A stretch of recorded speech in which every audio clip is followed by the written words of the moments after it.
कहानी शुरू होती है टेक्सास के रेगिस्तान के बाहर, जहां सरकार उन लोगों को फेंक देती है जिन्हें वो अनफिट मानती है। एक फीमेल कैदी अर्लिन, जिसके कान के ठीक नीचे 540 नंबर गुदा होता है, उसे वहां लाकर छोड़ दिया जाता है। एक बोर्ड पर साफ लिखा होता है, ये इलाका अमेरिका की प्रॉपर्टी नहीं है, यहाँ अमेरिकी कानून लागू नहीं होते। कैदियों को बस एक रोटी और पीने के पानी की एक बोतल दी जाती है और फिर उन्हें खुद जिंदा रहना होता है। अर्लिन रेगिस्तान में बिना मंजिल के चलती रहती है। तभी उसे एक छोड़ी हुई गाड़ी मिलती है। वो अंदर बैठती है, पर गाड़ी स्टार्ट नहीं होती तो थक कर वहीं आराम करती है। थोड़ा मेकअप लगाती है, अपने बॉयफ्रेंड के साथ वाली फोटो देख रही होती है। तभी शीशे में दो लोग गोल्फ गाड़ी पर आते हुए दिखाई देते हैं। वो घबरा कर भागती है, लेकिन पकड़ी जाती है, बेहोश करके घसीट ली जाती है। कुछ देर बाद जब होश आता है तो वो जंजीरों से बंधी होती है, मुंह पर पट्टी बंधी होती है और चीख भी नहीं पाती। एक आदमी उसके हाथ में सुन्न करने वाला इंजेक्शन लगाता है और उसी पल एक औरत लोहे की आरी से उसका हाथ बेरहमी से काट देती है। अर्लिन दर्द से चिल्लाती है, रहम मांगती है, पर कोई नहीं सुनता। तभी पता चलता है ये लोग आदमखोर हैं। खून ज्यादा बहने से वो बेहोश हो जाती है, तो वही औरत एक धधकता हुआ लोहे का तवा लाकर उसके कटे हुए हिस्से को दाग देती है ताकि खून रुक जाए। जब दोबारा आंख खुलती है तो वो अभी भी बंधी होती है और देखती है कि एक हाथ के साथ उसका एक पैर भी गायब है। आने वाले दिनों में वो वैसे ही बंधी रहती है और वो कैनिबल्स रोज उसके शरीर के हिस्से एक एक करके काटते रहते हैं, यहाँ तक कि हिप्स के टुकड़े भी। बाहर से और नए शिकारों की आवाजें आती रहती हैं, जिससे उसे समझ आता है कि वो लगातार लोगों को ला रहे हैं। तभी अर्लिन ठान लेती है ऐसे नहीं मरना है। एक दिन वो जानबूझकर हर जगह पॉटी कर देती है और अपने ही मल से खुद को पूरी तरह लपेट लेती है। बदबू से एक कैनिबल औरत इतनी घिन कर जाती है कि उसे साफ करने के लिए उसकी जंजीरें खोल देती है। औरत का ध्यान भटकते ही अर्लिन की नजर पास पड़े सब्बल पर पड़ती है। वो बिना एक सेकंड घंवाए उसे उठाती है और उसी से वार करके उस औरत को मार देती है। फिर वो खुद को घसीटती हुई दूसरे कैनिबल से छुपते हुए भागने की कोशिश करती है, लेकिन कटे हुए अंगों की वजह से ज्यादा दूर नहीं जा पाती। तभी किस्मत से उसे एक स्केटबोर्ड मिलता है। वो तुरंत उसी पर बैठकर आगे बढ़ती है। कुछ दूर जाने के बाद तपती धूप में पानी की कमी से उसकी हालत बिगड़ जाती है। वो हिल भी नहीं पाती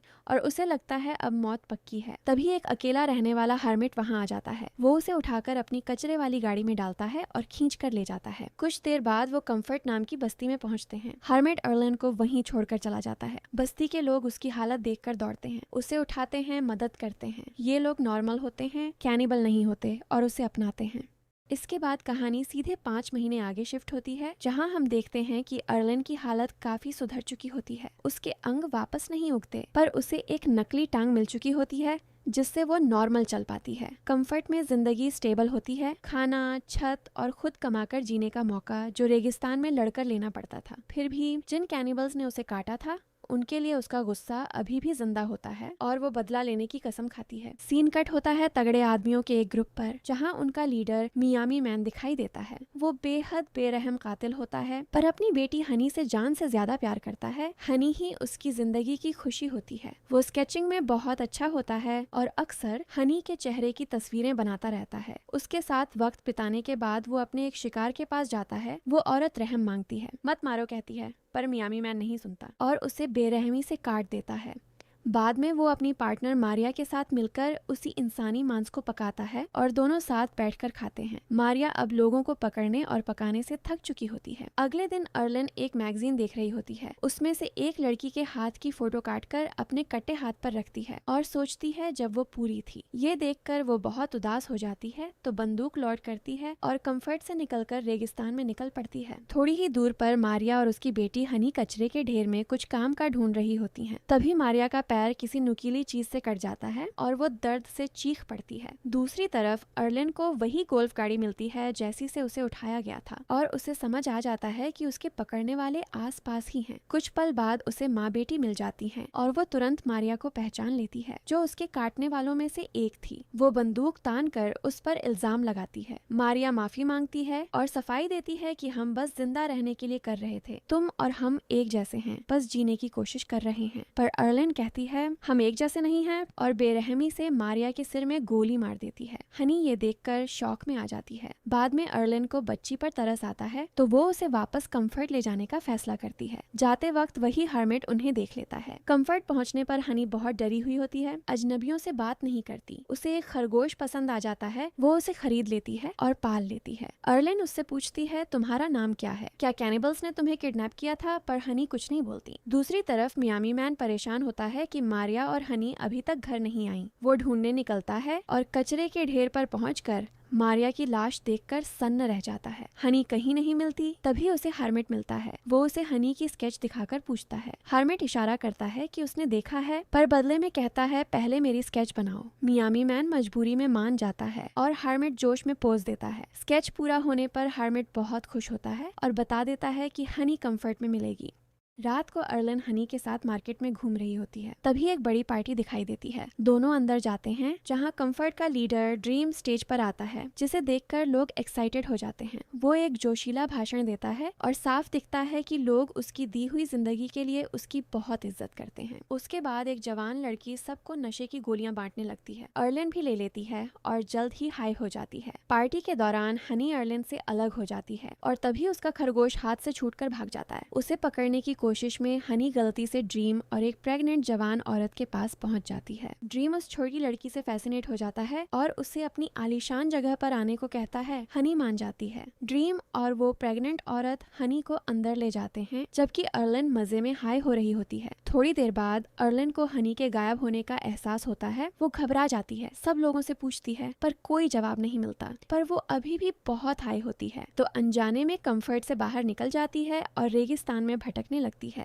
काफी देर चलने के बाद अचानक उसकी टक्कर मियामी मैन से हो जाती है और वो पहचान नहीं पाती कि यही वो शख्स है जिसने उसे काटा था। वो नॉनस्टॉप बातें करने लगती है, उसे गले भी लगा लेती है, जबकि वो आदमी बस खामोशी से घूरता रहता है। अगली सुबह अर्लिन रेगिस्तान के बीचों बीच उठती है और देखती है कि उसकी नकली टांग गायब है। तभी मियामी मैन उसकी टांग लेकर आता है और बताता है कि तुम कंफर्ट से बहुत दूर हो, इस टांग के बिना वहाँ पहुँचना नामुमकिन है। फिर वो हनी की फोटो दिखाकर पूछता है क्या तुमने इसे देखा है। अर्लिन ना कह देती है, पर मियामी मैन को यकीन नहीं होता। वो कहता है मुझे कंफर्ट ले चलो, तुम अंदर जाकर लड़की को बाहर लाओगी। धमकी देता है कि अगर तुम फेल हुई तो मैं तुम्हें मार कर तुम्हारे बचे हुए अंग खा जाऊंगा। अर्लिन डर कर मान जाती है, पर निकलने से पहले एक और कैनिबल मोटरसाइकिल पर आता है और लड़की के बदले पेट्रोल ऑफर करता है। मियामी मैन हिचकिचाता है, पर सोचकर अर्लिन को सौंपने को तैयार हो जाता है। वो कैनिबल अर्लिन को ले जाने लगता है। अर्लिन रोती है, रहम मांगती है। तभी शॉकिंग ट्विस्ट में मियामी मैन पलटता है और एक चाकू फेंककर उसकी पीठ में मार देता है।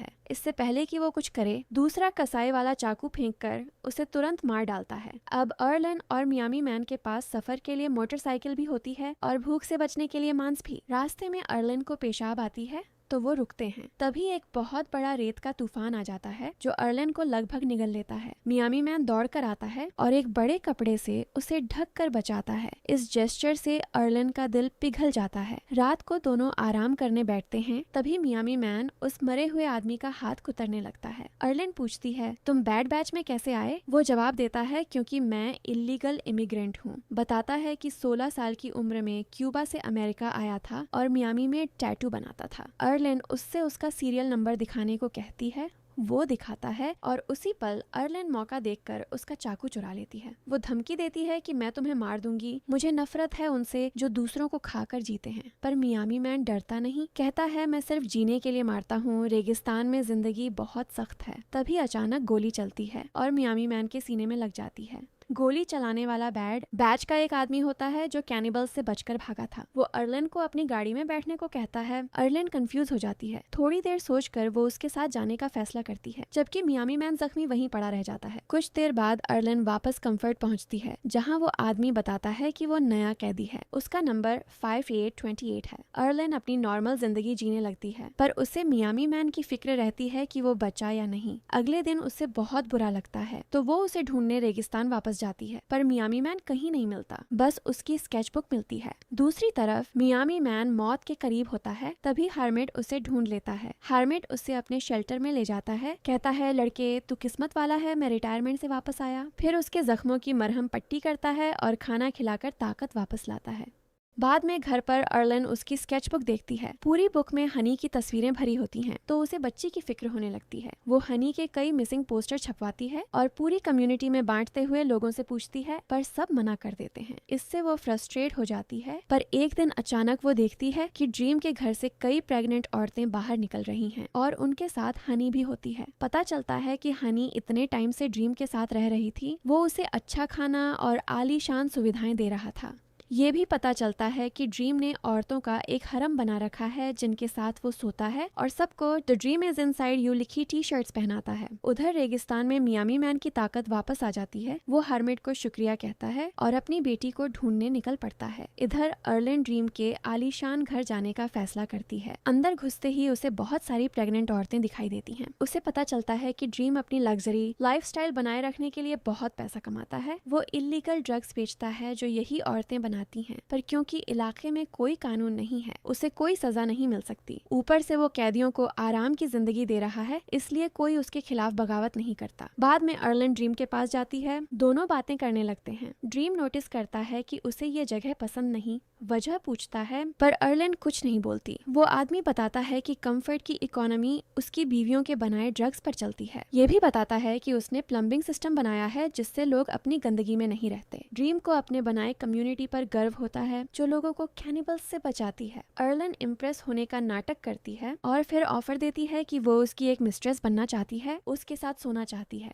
ड्रीम बहुत खुश हो जाता है और एक प्रेग्नेंट औरत से कहता है कि अर्लिन को ले जाकर कमरा तैयार करे। अर्लिन को कमरे में ले जाया जाता है जहां उसे इंटीमेट सेशन के लिए तैयार किया जाता है। वो टॉयलेट जाने का बहाना करती है और वहीं अपनी नकली टांग में छुपाई हुई बंदूक निकाल लेती है। कुछ पल बाद प्रेग्नेंट औरत उसे चेक करने आती है। तभी अर्लिन शॉकिंग तरीके से गन उसकी पेट पर रख देती है। वो उसे बंधक बना लेती है और डिमांड करती है कि ड्रीम हनी को वापस दे। ड्रीम के पास कोई चारा नहीं होता। वो मान जाता है, पर कहता है कि तुम्हारी इस हरकत से मैं बहुत डिसअपॉइंटेड हूँ। हनी और खरगोश के मिलने के बाद अर्लिन गाड़ी में बैठकर कम्युनिटी से निकलती है, अभी भी उस प्रेग्नेंट औरत को पकड़े हुए। कुछ दूर जाकर वो आखिरकार उसे छोड़ देती है और वो वापस कंफर्ट चली जाती है। कुछ देर बाद अर्लिन और लड़की को आखिरकार मियामी मैन मिल जाता है। हनी अपने पापा को देखकर एक्साइटेड हो जाती है और दौड़कर गले लग जाती है। वो आदमी भी अपनी बेटी को सेफ देखकर इमोशनल हो जाता है। अर्लिन को थैंक्स कहता है और फिर अपने शेल्टर की तरफ जाने लगता है, पर अर्लिन उसे रोकती है और कहती है मुझे भी अपने साथ ले चलो। वो मना कर देता है, कहता है रेगिस्तान औरत के लिए जगह नहीं है, वापस कंफर्ट जाओ। पर वो कहती है अब मैं वहाँ वापस नहीं जा सकती। मियामी मैन अभी भी हिचकिचाता है